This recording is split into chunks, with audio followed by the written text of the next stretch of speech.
নোয়াখালীর হাতিয়ায় নয়, মিয়ানমারে ফিরে যেতে চায় রোহিঙ্গা শরণার্থীরা। এজন্য জাতিসংঘ সহ আন্তর্জাতিক সংস্থাগুলোর কাছে আকুতি জানিয়েছে কক্সবাজারে ক্যাম্পে অবস্থান করা রোহিঙ্গারা।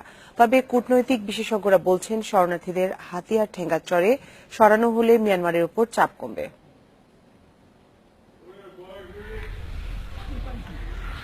গত বছরের অক্টোবরে মিয়ানমারে নৃশংস হামলার শিকার হয় রোহিঙ্গারা। তখন থেকেই বাংলাদেশে পালিয়ে আসছে তারা। জাতিসংঘের হিসেবে এ সংখ্যা ৭০,০০০, আর সরকারের হিসেব এদেশে রোহিঙ্গা রয়েছে ৩ লাখেরও বেশি।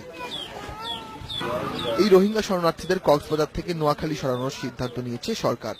তাদের নেওয়া হচ্ছে সন্দ্বীপে ১১ বছর আগে জেগে ওঠা ঠেঙ্গাচরে, যার আয়তন ৮ বর্গ কিলোমিটার। এই সিদ্ধান্তে আতঙ্কে রয়েছে শরণার্থীরা, কারণ জলদস্যুদের অভয়ারণ্য হিসেবে পরিচিত দ্বীপটিতে মানুষের বসতি নেই। কোথাও যেতে হলে আমরা নিরাপদ এলাকায় যেতে চাই। শুনেছি সেখানে বাঘ, ভাল্লুক থাকে এবং দ্বীপ এলাকা। ওই দেশ থেকে নির্যাতিত হয়ে এসেছি, এখানেও যদি নির্যাতনের মুখে পড়ি আমরা কোথায় যাব? হাতিয়ারের স্থানীয় বাসিন্দারা আশঙ্কা করছেন, রোহিঙ্গারা আসলে অপরাধ বেড়ে যেতে পারে।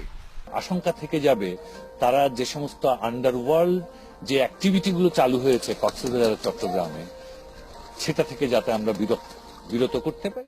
সরকারের এই সিদ্ধান্ত পুনর্বিবেচনার তাগিদ দিয়েছেন কূটনৈতিক বিশেষজ্ঞরা। তাদেরকে না ফিরিয়ে নিলে তো আসলে এই সমস্যার সমাধান হচ্ছে না। ফিরিয়ে নিতে হলে মিয়ানমারকে চাপ সৃষ্টি করতে হবে। সেই চাপটা কিন্তু বাংলাদেশের পক্ষে সৃষ্টি করা সম্ভব না। সেই চাপটি আসতে হবে আঞ্চলিক বা আন্তর্জাতিক পর্যায় থেকে।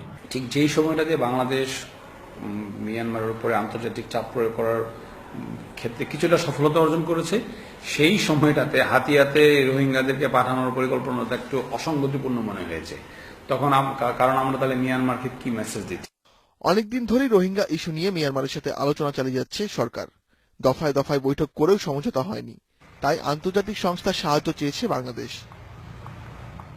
Ashiq Hossain, Independent News, Dhaka.